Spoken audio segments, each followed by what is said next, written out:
वंदे मातरम। आप सभी का नेटवर्क 10 में स्वागत है। मैं हूं संजय गिरी गोस्वामी और हम लेकर चलते हैं आपको उत्तराखंड की ओर। जी हां, आज हमारे साथ खास मेहमान सतपाल महाराज जी हैं, मंत्री हैं पर्यटन उत्तराखंड के, और लगातार कोरोना जैसी महामारी के बीच में लोगों के बीच में रहे हैं। पर्यटन क्योंकि वहाँ बहुत बड़ा विषय है, उसको लेकर उनके क्या प्रयास रहे हैं, क्या चल रहा है, उन्हीं से जानते हैं। सतपाल महाराज जी, आपका बहुत बहुत स्वागत है नेटवर्क 10 में। वंदे मातरम गोस्वामी जी। जी, अगर हम महाराज जी बात करें वर्तमान में कोरोना को लेकर उत्तराखंड की स्थिति को आप कैसे देखते हैं और क्या प्रयास अभी वहाँ किए जा रहे हैं, क्योंकि लॉकडाउन भी बढ़ाया गया है, 22 तक कर दिया गया है। ऐसे में पर्यटन को लेकर भी बहुत सारे हम कहेंगे क्योंकि लोगों को बड़ी दिक्कतें हैं और आप हमेशा से इसके लिए प्रयासरत रहे हैं, तो कौन कौन सी नई योजनाएं उनके लिए ऐसे लेके आ रहे हैं आप, जिससे कि पर्यटन के क्षेत्र में उन लोगों को लाभ मिल सके सीधा सीधा, और वर्तमान में कोरोना की स्थिति को उत्तराखंड में कैसे देखते हैं जी? हाँ, कोरोना की जो स्थिति है, धीरे धीरे कोरोना का संक्रमण कम हो गया है और हम उस सेकंड फेज से हम उबर गए हैं। और अब जल्दी ही हम लोग जो हैं, क्योंकि यह मसला हाई कोर्ट में चले गया था, तो हम उसकी प्रतीक्षा कर रहे हैं। जैसे ही मुख्यमंत्री जी दिल्ली से लौटेंगे, एक एसओपी जारी होगा और एसओपी के तहत ही हमारी 4 धाम यात्रा शुरू हो जाएगी। हमारा ये मानना है कि विशेषकर जो हमारे 3 जिले हैं, जिसमें उत्तरकाशी आता है, चमोली आता है और रुद्रप्रयाग आता है, पहले इन जिले के लोगों के लिए खोला जाए। उसमें हमको कम से कम 1 हफ्ते की तैयारी करनी होती है। वहाँ पर होटल खुलेंगे, वहाँ पर ढाबे खुलेंगे, क्योंकि लॉकडाउन के कारण वो वहाँ खोल नहीं पा रहे हैं। तो इसलिए हमारी यात्रा के प्रारंभ होने के बाद कम से कम 5 दिन का समय ऐसा है जिसमें कि होटल खुलेंगे, सब कुछ होगा, तब जाकर के जो यात्री है उन लोगों को आश्रय मिलेगा, भोजन मिलेगा, सब चीज़ें मिलेंगी। तो थोड़ा यात्रा खुलने में समय लग रहा है, पर निश्चित रूप में यात्रा खुलेगी। मैं आपको विश्वास दिलाता हूँ। आपको माता जो है भगवती के, केदारनाथ के, बद्रीनाथ के, यमुनोत्री, गंगोत्री के दर्शन करने का पूरा सौभाग्य मिलेगा। और मंदिर के अंदर जो हमारे मंदिर खुल चुके हैं, वर्षों पुरानी परंपराएं जो हैं आज विद्यमान हैं, उनका निर्वहन किया जा रहा है, मर्यादा को रखा जा रहा है और पूरे देश के मंगल कामना की जा रही है। भगवान से प्रार्थना की जा रही है कि इस कोरोना के संकट से देश को उबारें। नहीं महाराज जी, बिल्कुल। और बहुत सारी चीज़ें हैं। हम ये चाहते हैं कि महाराज जी, जो पर्यटन का आपका क्षेत्र है, उसमें जो आपके प्रयास हुए, क्या कोई ऐसी नई योजना, क्योंकि कोरोना के वक्त उनकी स्थिति बड़ी नाजुक रही है, तो क्या महाराज जी कुछ ऐसे योजनाएं या कुछ ऐसी घोषणा लेकर आ रहे हैं उनके लिए कि जो उन लोगों को सीधे सीधे लाभ मिल सके और जो उनकी आर्थिकी एक तरीके से बिल्कुल ध्वस्त हो गई, क्योंकि आप हमेशा चिंतित रहे हैं, माफ कीजिएगा, उन्हें लेकर, और लगातार आप प्रयासरत भी रहते हैं उन्हें लेकर। जी हाँ, बिल्कुल। मैंने काफ़ी वर्चुअल मीटिंग की और उसमें हमने जो हमारी होटल इंडस्ट्री है, हमारी इसके अंदर जो एडवेंचर टूरिज्म के हमारी जो इंडस्ट्री है, सबसे बातचीत करने के बाद हमने एक वित्तीय वर्ष 2021-22 के लिए 28 करोड़ 99 लाख 6 हज़ार की धनराशि हमने स्वीकृत की है। और इसमें हमने 50,000 ऐसे कर्मी हैं जो होटल इंडस्ट्री से जुड़े हुए हैं, केटरर्स हैं, होटल के अंदर बैरे हैं और सब चीज़ काम करने वाले लोग हैं, शेफ़ हैं, इन सबको हमने 5,000 रुपये, 2,500 के हिसाब से 5,000 रुपये इनको एक मुश्त आर्थिक सहायता हमने पर्यटन विभाग से दी है। इसमें लगभग 25 करोड़ की राशि व्यय होगी। इसके साथ साथ हमने 352 टूर ऑपरेटर को 10,000 रुपये की राशि प्रत्येक फर्म को के लिए हमने आर्थिक सहायता स्वीकृत की है, जिस पर 35 लाख रुपए 20,000 रुपये की धनराशि खर्च होगी। हमने एडवेंचर टूर ऑपरेटर्स को बहुत बड़ी राहत दी है, जिसमें 30,30,000 की आर्थिक पैकेज हमने उनको दिया है, जिसके अंतर्गत 303 एडवेंचर टूर ऑपरेटर्स को 10,000 रुपये प्रति फर्म के हिसाब से एक मुश्त आर्थिक सहायता पर्यटन विभाग द्वारा जो हमने दे दी है। इसके साथ साथ वीर चंद्र सिंह गढ़वाली पर्यटन रोजगार योजना व दीन दयाल होम स्टे योजना के अंतर्गत 1 अप्रैल से 30 अप्रैल प्रथम 3 माह ऋण पर लिए जाने वाले ब्याज की प्रतिपूर्ति के लिए 2 करोड़ रुपए की राशि स्वीकृत की है। पर्यटन विभाग द्वारा विशेष क्षेत्र एवं गतिविधि हेतु बनाई गई सभी समितियों के पास अपने संसाधन से पर्यटन विभाग द्वारा स्वीकृत 631 राफ्टिंग गाइड को भी प्रति गाइड के हिसाब से 10,000 रुपये की एक मुश्त आर्थिक सहायता हमने स्वीकृत की है, जिस पर 63,10,000 रुपए की राशि व्यय होगी।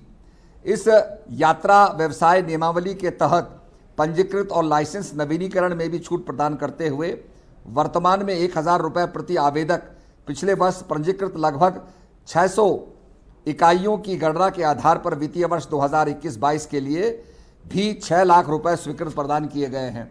इसमें जो हमारी 301 राफ्टिंग एरोस्पोर्ट्स सेवा प्रदान करने वाले जो हमारी एजेंसीज हैं, उत्तराखंड पर्यटन एवं वन विभाग द्वारा ली जाने वाली लाइसेंस नवीनीकरण शुल्क में भी छूट प्रदान करने का निर्णय लिया गया है, जिसमें 65 लाख रुपए की राशि स्वीकृत की गई है। तो ये सब हमने सहायता दी है और इसमें डीबीटी के माध्यम से अनुमोदित आर्थिक सहायता संबंधित कर्मियों के खाते में सीधे भेजी जाएगी। तो ये बहुत बड़ी राहत पैकेज हमने दिया है। इसके साथ साथ हम लोग जो हमारे कलाकार लोग हैं, जिनकी रोजी रोटी खतरे में पड़ गई है और जो लोक कला के माध्यम से ही पैसे कमाते थे, तो उनके भी सहायता हम करने जा रहे हैं। उसके बाद तीर्थ पुरोहितों की भी हम सहायता करने जा रहे हैं। तो ऐसा हमारा पूरा संकल्प है। और इसके साथ साथ हमने कुछ नए डेस्टिनेशंस खोले हैं, जिसमें हमने शाक्त सर्किट, शैव सर्किट, वैष्णव सर्किट हमने खोला है, नवग्रह सर्किट हमने खोला है, महाशु देवता का सर्किट खोला है, गोलजू देवता का सर्किट खोला है, ताकि हमारे टूरिज्म का और भी डाइवर्सिफिकेशन हो, विस्तार। मतलब आज 4 धाम जाते हैं लोग, निकल के आ जाते हैं। हम चाहते हैं कि ये सारा जो हमारा भगवती का, शैव सर्किट का, वैष्णव सर्किट का, नवग्रह सर्किट का डाइवर्सिफिकेशन हो जाए और लोग पूरे उत्तराखंड के अंदर जो यहाँ की सुंदरता आच्छादित है उसका दर्शन करें, यहाँ की बड़ी सिद्ध पीठें हैं उनका दर्शन प्राप्त करें। तो इसके लिए हमने काफ़ी अपने टूरिज्म को डाइवर्सिफाई किया है। बिल्कुल महाराज जी, क्योंकि आपने इतने सारे कार्य, इतने सारी राहत और इतनी सारी घोषणाएं कर दी, शायद यही कारण है कि कुछ लोगों ने बीच में बहुत सारी अफवाहें आपके प्रति उड़ाई। उसे लेकर आप क्या कहना चाहेंगे? क्या कारण है कि लोग महाराज जी से घबरा जाते हैं? जी नहीं, ऐसा है, मुझसे घबराने की जरूरत नहीं है। मैं तो उत्तराखंड की सेवा करना चाहता हूं और हाथ जोड़कर सबसे मेरा निवेदन है कि किसी को भी आशंकित होने की जरूरत नहीं है। मैं उनकी सेवा ही करूंगा। मेरा स्वप्न था कि ऋषिकेश से कर्णप्रयाग रेलवे लाइन जाए, आज उसका पूरा विस्तारीकरण हो रहा है, वो बन रही है, इससे हजारों आदमी जाएंगे। इसके साथ साथ जो गैरसैंण के अंदर विधानसभा भवन बना, उसके लिए हमने प्रयास किया, आज वो बन के तैयार हो गया है। वहां पर सेशन चल रहा है। पहाड़ों के अंदर आज ग्रीष्मकालीन राजधानी बन गई, ये भी हमारा सपना था जो साकार हो गया है। तो निश्चित रूप में मुझसे भयभीत होने की जरूरत नहीं है। एक मेरा सपना यह है कि हमारे उत्तराखंड को एक अंतर्राष्ट्रीय स्तर का एक एयरपोर्ट मिल जाए, अंतर्राष्ट्रीय यहाँ पर एक हवाई अड्डा मिल जाए, जिससे कि डायरेक्ट फ्लाइट्स हमारी आपके वैंकूवर से, लॉस एंजलिस से, न्यूयॉर्क से, आपके ऑस्ट्रेलिया से, न्यूजीलैंड से डायरेक्ट फ्लाइट्स हमारे उत्तराखंड में आए, हरिद्वार में आए, देहरादून में आए। और इसके अंदर एयरबस 380, जब एयरबस 380 उड़ेगा तो आपके वैंकूवर, लॉस एंजलिस से उसका किराया भी कम होगा, क्योंकि वो 400 पैसेंजर लेके उड़ता है और उसका एयरपोर्ट भी 2 टायर एयरपोर्ट बनता है, पूरा आधुनिकीकरण होता है। तो इसलिए मैं चाहता हूं कि भाई यहाँ पर निश्चित रूप में एक एरो इंडस्ट्री यहाँ पर लगे, ये एविएशन इंडस्ट्री लगे, यहाँ पर इंटरनेशनल एयरपोर्ट हो और सारी दुनिया से सीधे जहाज उड़ करके हमारे हरिद्वार पहुंचे। ये हमारे लिए बड़े गौरव की बात होगी। हमारे जो संत हैं, ऋषि हैं, गुरुजन हैं, महामंडलेश्वर हैं, उनके शिष्य लोग सीधे विदेशों से उड़ करके हरिद्वार और देहरादून पहुंचेंगे। ये हमारे लिए गौरव की बात होगी। कोई ध्यान करने आएगा, कोई योग सीखने आएगा, कोई 4 धाम यात्रा करने आएगा, तो ये लक्ष्मी की वर्षा हमारे उत्तराखंड में होने लग जाएगी। तो निश्चित रूप में लक्ष्मी जो है कमल पर बैठती है और उसके लिए हम सब लोग कार्य कर रहे हैं। इसलिए किसी को महाराज जी से चिंतित होने की जरूरत नहीं है। महाराज जी तो उत्तराखंड का भला करेगा, सबका भला करेगा, सबका साथ सबका विकास, यही हमारा नारा है। नहीं बिल्कुल महाराज जी, क्योंकि जैसे ही आपने ये बात की एयरपोर्ट वाली, उस पर राजनीति शुरू हो गई, खूब राजनीति हुई, जमकर राजनीति हुई उस पर कि ऐसे कैसे हो सकता है। तो क्या प्लानिंग है आपकी उसे लेकर? जी मैंने तो एक कमेटी बनाई, मैंने कमेटी बनाई। कमेटी बना के पहले हम जमीन को ढूंढ रहे हैं। उसमें 5 किलोमीटर लंबी पट्टी, आधा किलोमीटर लंबी चौड़ी पट्टी, 5 किलोमीटर लंबी, आधा किलोमीटर चौड़ी पट्टी, ये हमको तलाशनी है। उसके बाद वो ग्रीनफील्ड एयरपोर्ट बन जाएगा और उसके लिए फिर हम कैबिनेट में लाएंगे। पहले तो जमीन का तो चयन होना चाहिए ना। आज देखिए आपके द्वाराहाट की तरफ जो है चौकुटिया में, वहां पर एयरफोर्स पहुंची हुई है, जमीन का चयन कर रही है। चयन करने के बाद प्रपोजल बनेगा, फिर वो कैबिनेट में आएगा, सीधे कैबिनेट में कुछ नहीं जाता है जी। तो ये हम प्रपोजल बना रहे हैं, कैबिनेट में रखेंगे, कैबिनेट का समर्थन मिलेगा तो निश्चित रूप में ये केंद्रीय मंत्री को जाएगा और ये सपना साकार होगा। नहीं बिल्कुल महाराज जी, क्योंकि आपने तो बोला, शायद लोगों को पहले से ही उस पर आपके बोलने से ही बहुत सारे हम कहेंगे विपक्ष को कुछ दिक्कतें हो जाती हैं कि जैसे ही आपने कुछ बोला और उसके लिए शुरू हो जाती है फिर बहुत सारी बातें। अगर हम देखें महाराज जी, आप बहुत सारी चीज़ें आप लगातार घूमते भी रहे हैं कोरोना के इस काल में, लगातार आप सब जगह सक्रिय भी रहे हैं और आपने आश्रम में, अपने आश्रम में जो हरिद्वार वाला आश्रम में, उसमें जो व्यवस्थाएं की उसे लेकर हम जानना चाहेंगे, क्योंकि कोरोना के अंदर बहुत सारी दिक्कतें इस बार आई और खासकर स्वास्थ्य सेवाओं के ऊपर। पहले भी उत्तराखंड की स्वास्थ्य सेवाएं हमेशा सवालों के घेरे में रही है, इस बार तो बहुत ज्यादा दिक्कतें सामने आई, तो उसके अंदर आपके क्या प्रयास हुए और स्वास्थ्य सेवाओं को लेकर आपके द्वारा क्या प्रयास किया जा रहा है, क्योंकि आप भी सरकार का एक महत्वपूर्ण हिस्सा है जी। असल में वहां पर क्वारंटीन सेंटर की बहुत बड़ी कमी थी, सारे हॉस्पिटल्स कोविड हॉस्पिटल बन गए थे, तो हमने 200 बेड का पूरा अपने 100 कमरे हमने वहाँ प्रदान किए, वहाँ फ्री भोजन प्रदान किया, मेडिकल सुविधा प्रदान की, एम्बुलेंस फ्री हमने प्रदान की, तो ये सेवा हमने वहाँ जनमानस की है। और हमारे आश्रम में ही वैक्सीनेशन 2 सेंटर चलते थे, एक सामने वाला, एक पिछवाड़े में सेंटर चलता था, तो वहाँ पर काफ़ी लोगों को वैक्सीनेशन लगी और उसका लाभ प्राप्त हुआ। तो हमने पूरी सेवा की है, अपने गांव-गांव में जाकर के चौबटा खाल के अंदर मैंने मास्क बांटी, सबसे पहले ऑक्सीमीटर और जो हमारे थर्मल स्कैनर थे वो हमने आशा कार्यकर्तियों को दी, क्योंकि वो ही गांव में जाकर के टेम्परेचर नापती हैं। ये सारी सुविधाएं, मास्क देना, सैनिटाइजर देना, ये सारी चीज़ें हमने उनको उपलब्ध कराई कि भाई आप हमारे फ्रंट लाइन वॉरियर्स हैं, और इस काम के लिए उनको सम्मानित करने का भी हमने पूरा एक अभियान बना रखा है। उसका भी हमारा संकल्प है कि हम उनको सम्मानित करेंगे जिन्होंने अपनी जान को जोखिम में डाल करके हमारी जनता को बचाया, हमारे ग्रामीण भाइयों को बचाया, ग्रामीण माताओं को बचाया, तो उनको भी हमें सम्मानित करना है। और इसी प्रकार से मैंने हरिद्वार में भी सम्मानित किया। मैं हरिद्वार का कोविड मंत्री बना हूँ। मैंने कुछ हॉस्पिटल्स के अंदर छापे मरवाए ताकि वहाँ पर जो नाजायज़ पैसा लिया जा रहा था अंडर द टेबल, उसको रोकथाम की गई। नकली उसमें जो आपकी दवाइयाँ थी और जो चीज़ें थी उसकी भी रोकथाम हमने की। तो हमने पूरा प्रयास किया और हमने ये कहा कि भाई जाकर के आप डिकॉय बन के जाइए, बहरूपिया बन के जाइए, कुछ वहाँ पर कहिए कि साहब हमें बेड चाहिए, हम पैसा देने को तैयार हैं, उनको पकड़िए, धरपकड़ करिए। इस प्रकार से किसी भी गरीब का शोषण नहीं होना चाहिए, ये मेरा मानना है। बिल्कुल महाराज जी, अगर हम पर्वतीय क्षेत्रों की बात करें तो अब जिस तरीके की बातें पिछली बार भी हुई कि सड़कों की कितनी बड़ी आवश्यकता है, क्योंकि पर्यटन एक बहुत बड़ा क्षेत्र है और आपने जिस तरीके के सर्किट बनाए हैं उसके लिए सड़क बहुत ही आवश्यक है, उसे लेकर क्या प्रयास हो रहे हैं और कितने और नए सर्किट आपके द्वारा बनाए जा रहे हैं जी। इसमें हमने अभी एक 6 सर्किट बनाया है नया, और इसके बाद हम और भी सर्किट्स बना रहे हैं। महाशु देवता का सर्किट हमने बनाया है, बौद्ध सर्किट हमने बनाया है, जिसमें गविशाण को लेकर के हम पूरे उत्तराखंड के अंदर एक सर्किट बनाने जा रहे हैं। तो मैं समझता हूं कि इन सर्किट से बहुत लाभ मिलेगा। सड़कों की थोड़ी हालत खस्ता है तो उसको भी हम ठीक करने जा रहे हैं। माननीय मुख्यमंत्री जी का ये लक्ष्य है कि सड़कें अच्छी होनी चाहिए। 4 धाम की हमारी रोड बन रही है, वो भी एक बहुत महत्वाकांक्षी योजना है। पूरे जोर शोर से हमारे गडकरी जी लगे हुए हैं, तो मैं समझता हूं जल्दी बन के तैयार होगी और उसका बहुत फ़ायदा हमारे उत्तराखंड को मिलेगा। रेल का काम भी चालू है, रेल का काम भी बड़ी तेज़ी स्तर पे है, तो मैं समझता हूं कि बड़ी तेज़ी से काम हो रहा है और उत्तराखंड के अंदर सारी कनेक्टिविटी हमारी बड़ी जल्दी हो जाएगी। 4 धाम की हम प्रतीक्षा कर रहे हैं, ये भी प्रतीक्षा जो है मैं समाप्त होगी और निश्चित रूप में 4 धाम यात्रा भी चालू होगी, लोगों को रोजी रोटी मिलेगी, यह मैं विश्वास दिलाता हूँ। बिल्कुल महाराज जी, अगर हम बात करें गंगा की, उसे लेकर क्या योजनाएं आपके द्वारा चलाई जा रही है? एक तो नमामि गंगे चल ही रही है, लेकिन उसके बाद भी बहुत सारे हम कहेंगे कि बातें हो रही थी कि नमामि गंगे में कुछ कार्य नहीं हो पाए, कुछ कार्य होने, कुछ घाटों का भी कार्य होना था, उसे लेकर क्या आप कहेंगे? कुछ घाट उसमें कुछ बनाए जा रहे हैं, कुछ काम हुआ है। मेरा मानना यह है कि हमको विद्युत शवदाग्रह लगाने चाहिए थे, विद्युत शवदाग्रह पे जोर देना चाहिए था, क्योंकि कोरोना काल के अंदर जो है बड़ी दिक्कत हुई लकड़ी के लिए, और जो कोरोना से ग्रसित जो बॉडी होती है, डेड बॉडी, कोरोना संक्रमित बॉडी को जलाने में भी बड़ी दिक्कत होती है। तो विद्युत शवदाह यहाँ होने चाहिए ताकि आप ऐसी बॉडी को पूर्ण रूपेण जला सकें और कोई भी संक्रमण ना फैले।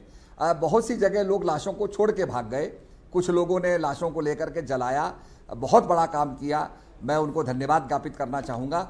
परंतु हमको ये देखना होगा कि आज के ट्रेंड में, आज की बीमारियों को देखते हुए इलेक्ट्रिक क्रेमेटोरियम जो अब विद्युत शवदाह होते हैं ये लगाने चाहिए। अधिक से अधिक संख्या में लकड़ी की भी बचत होगी और शव पूरी तरीके से जो है जल करके राख हो जाएगा। हम यही चाहते हैं कि मट्टी का ये पुतला है मट्टी में मिल जाए।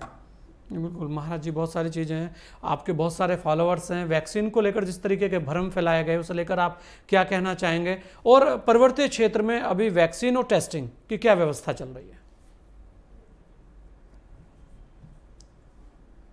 टेस्टिंग हमारी हो रही है और हम कोई भी आदमी को बिना RT-PCR के आने नहीं दे रहे। हम चाहते हैं कि नेगेटिव टेस्ट रिपोर्ट के बाद ही आने दिया जाए। आगे भी ये जो नेगेटिव टेस्ट रिपोर्ट ही मान्य होगी। इसके साथ साथ कोरोना का संक्रमण अब कम हुआ है और निश्चित रूप में मैं समझता हूं कि ये कंटेन हो जाएगा। हम पूरी तरीके से तैयार हैं, क्योंकि होता क्या है कि हम वैसे तो मास्क लगा करके आते हैं, पर हम जब भोजन करते हैं तब संक्रमण फैल जाता है, क्योंकि हम मास्क उतार देते हैं। तो एहतियातन बरतने की ज़रूरत है। और आप जानते हैं कि अगर हम थोड़ा सा सतर्कता बरतेंगे, मास्क पहनेंगे, देह दूरी रखेंगे और सैनिटाइजेशन करते रहेंगे तो कोरोना हमारा कुछ भी नहीं कर पाएगा। योग दिवस आने वाला है, उस पर भी मैं कहना चाहूँगा, करो योग रहो निरोग। आपने देखा होगा कि अगर हम बाहों को, मसल्स को थोड़ा सा स्ट्रेन देते हैं तो हमारी मसल मजबूत हो जाती हैं। पैरों को हम थोड़ा सा वर्जिश करते हैं तो पैर हमारे मजबूत हो जाते हैं। ये जो हमारी कपाल भारती है, प्राणायाम का जो पद्धति है, इससे हमारे फेफड़े मजबूत होते हैं। और अगर हमारे फेफड़े मजबूत होंगे तो कोरोना का संक्रमण हमारे फेफड़ों में नहीं जाएगा। तो निश्चित रूप में योग करने का फायदा ही फायदा है। करो योग रहो निरोग।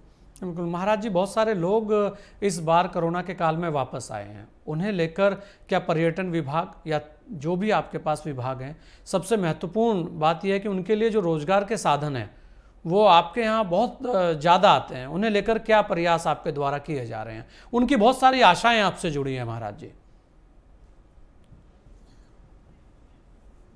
निश्चित रूप में मैं समझता हूं कि उनको उनकी आशाओं को पूरा करने में मैं पूरा अपना योगदान दूंगा, क्योंकि हमने होम स्टे जगह जगह खोले हैं। उन होम स्टे का एडवर्टिजमेंट करना, उनमें लोकल भोजन जो है परोसा जाए, यहाँ का उत्तराखंडी भोजन परोसा जाए। आपको मंडवे की रोटी और कंडली की भुजी, जो हमारी निटल ग्रास की भुजी होती है, साग होता है, वो चखने का मौका मिले, हमारे कुमाऊनी रायते को चखने का मौका मिले, तो ये हमारा प्रयास होगा। हम चाहते हैं कि जैसे ही हमारी यात्रा चालू होगी, हमने लगभग जितने भी 5 स्टार होटल हैं उसके अंदर उत्तराखंड थाली को वहाँ पर परोसा गया है। लोग परोसते हैं, उत्तराखंड भोजन को प्रोत्साहित करते हैं। ये हमारे लिए बड़े गौरव की बात है।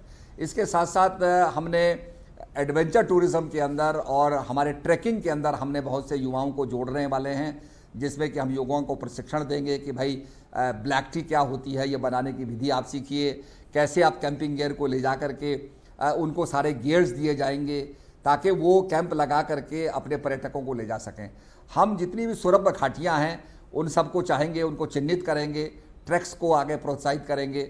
और बड़े सौभाग्य की बात है कि जो योग नगरी में जो रेलवे स्टेशन है, रेलवे वालों ने भी हमको परिसर दे दिया है कि इसको आप टूरिज्म की थीम के ऊपर डेवलप करें।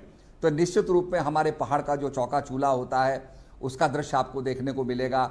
हमारे यहाँ जो ट्रैकर्स हैं जिसमें बहुत से लड़के अपना पूरा योगदान देते हैं, तो उनकी भी आपको इन्फॉर्मेशन मिलेगी। आप जहाँ जाना चाहते हैं आप स्क्रीन के ऊपर, LED स्क्रीन के ऊपर वो दृश्य देख सकेंगे कि वहाँ से चोटियाँ और पहाड़ियाँ कैसी नज़र आती हैं। क्या क्या धार्मिक स्थल हैं वो देखने को मिलेंगे। हमारा जो महाभारत सर्किट है उसको भी हम प्रमोट करने जा रहे हैं, जबकि भगवान कृष्ण ने पांडवों से कहा कि तुमने गोत्र हत्या की है, अब इस गोत्र हत्या के पाप से मुक्त होने के लिए तुम भगवान शंकर के दर्शन करने जाओ। जिस मार्ग से हमारे पांडव गए उसी मार्ग का हम एक ट्रैक बनाने जा रहे हैं, उसको हम पोर्शंस में बनाएंगे। उसमें सारे उत्तराखंड का विवरण आ जाता है। बहुत सुंदर दृश्य देखने को मिलते हैं, आपको चोपता देखने को मिलता है। चोपता गोस्वामी जी ऐसा स्थान है कि जब वहाँ पर बुरांस के पेड़ खिलते हैं और सारा जंगल लाल हो जाता है तो ऐसा नज़र आता है कि माँ भगवती ने लाल चादर ओढ़ करके, लाल चुन्नी ओढ़ करके वो बैठी हुई हो, ऐसा सारा पर्वत बन जाता है। तो ऐसे सुरभ दृश्य देखने को मिलते हैं और मैं समझता हूँ कि one should visit Uttarakhand in his life time, अपने जीवन के अंदर जरूर उत्तराखंड जरूर आएं और उत्तराखंड की वैभव, उत्तराखंड की सुंदरता को देखें।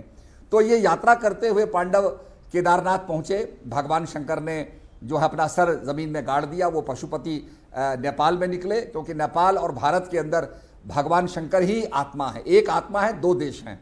तो ये वहाँ देखने को मिलता है और मैं समझता हूँ कि पांडव जिस रास्ते से गए वो हमारा the most ancient track in the world, दुनिया के अंदर सबसे पुराना 5000 साल पुराना ट्रैक जो है वो आपको उसका अनुभव करने को मिलेगा। उसको हम आगे प्रोत्साहन करना चाहेंगे। तो इसमें काफ़ी लोग हमारे इन्वॉल्व हो जाते हैं, काफ़ी लोगों को इससे व्यवसाय मिलता है और हम ट्रैकिंग, कैंपिंग, इसको हम प्रोत्साहन देंगे जिससे लोगों को रोजगार मिले। जी बिल्कुल, रोजगार के नए साधन होने भी चाहिए। आपके प्रयास बड़े सार्थक रहे हैं महाराज जी। क्या आप उत्तराखंड की जनता से अपील करना चाहेंगे वैक्सीन को लेकर भी, और खासकर वैक्सीन के अलावा टेस्टिंग भी, और बहुत सारी हम कहेंगे एसओपी की जो गाइडलाइन है वो लोग पालन नहीं करते, उसको लेकर भी आप क्या अपील करना चाहेंगे? सबसे पहली बात तो यह है कि मैं सभी से ये आग्रह करूंगा कि अगर हम अपने देश की सबसे बड़ी सेवा करना चाहते हैं तो देश की सबसे बड़ी सेवा यही है कि हम अपने आप को वैक्सीनेट करें। वैक्सीनेशन करना और वैक्सीन लगाना सबकी देश की सबसे बड़ी सेवा है, क्योंकि आप खुद भी अपने आप को संक्रमण से बचा रहे हैं और आप दूसरे को इन्फेक्ट भी नहीं करेंगे, तो ये अपने आप में सबसे बड़ा काम है। इसके साथ साथ वैक्सीन लगाइए, नियम से लगाइए। आज दुनिया के अंदर भारत की वैक्सीन जो है लगाई जा रही है, तो ये अपने आप में बहुत सुरक्षित है। माननीय प्रधानमंत्री जी ने लगाया। लोग अफवाह उड़ाते हैं तो उन अफवाहों पर नहीं जाना है। सबने लगाया, हमने लगाया, आप देखिए लाइन में कितने लोग लगे हुए हैं। अगर इसके अंदर कोई भी त्रुटि होती, कमी होती, तो मैं समझता हूँ हेल्थ ऑर्गेनाइजेशन इसको अनुमति नहीं देती। तो इसके प्रति हमारा जो संदेह है वो निर्मूल है। आप मिडिल ईस्ट कंट्रीज़ को देखेंगे, वहाँ के बड़े बड़े शेखों ने और वहाँ के जो राष्ट्राध्यक्ष हैं सबने वैक्सीन को लगाया और सबसे पहले लगाया, क्योंकि इसकी कोई दवाई नहीं है, केवल अपने इम्यूनिटी को बढ़ाना है, आपके अंदर अपनी क्षमता को बढ़ाना है कि हम रोग को न आने दें। और इसीलिए आप मास्क लगाते हैं कि नाक से, आँख से और मुंह से ये इन्फेक्शन जा सकता है, तो उसको रोकने के लिए आप ये प्रयास करते हैं। तो ये बहुत ज़रूरी है। जैसे हम निश्चित रूप में शैतान को दूर रखते हैं, ऐसे ही इस कोरोना वायरस को भी दूर रखना होगा। तो मैं सभी से अपील करता हूं कि बिना किसी भेदभाव के राष्ट्र की सेवा करते हुए वैक्सीन को लगाएं और मास्क ज़रूर पहने, सोशल डिस्टेंसिंग रखें और इसके साथ साथ सैनिटाइजेशन करते रहें, स्वच्छता का ख्याल रखें। हर धर्म के अंदर स्वच्छता का ख्याल रखा गया है। हम पैर धोते हैं, वज़ू करते हैं, मुंह धोते हैं, क्योंकि स्वच्छता का ध्यान रखते हैं। इसलिए आज इस कोरोना काल में भी सैनिटाइजेशन करते हुए स्वच्छता का ख्याल रखें और वैक्सीनेशन ज़रूर लगाएं, यही मैं सबसे आग्रह करता हूं। जी बहुत बहुत धन्यवाद महाराज जी, आपने अपना समय हमें दिया, बहुत सारी बातें आपने बताई, खासकर जो पर्यटन के क्षेत्र में आपके कार्य हैं वो बहुत ही सार्थक हैं। तो ये थे सतपाल महाराज जी, पर्यटन मंत्री उत्तराखंड। उन्होंने बताया कि किस तरह पर्यटन के क्षेत्र में वो कार्य कर रहे हैं। उसके अलावा उन्होंने भी अपील की आप मास्क लगाइए और वैक्सीन जरूर लगवाइए, कभी भी अफवाहों पर ध्यान ना दें। अगर इस कोरोना जैसी महामारी से जीतना है तो आपको वैक्सीन जरूर लगवानी होगी। इस खास मुलाकात में इतना ही, दीजिए मुझे इजाजत। जय हिंद।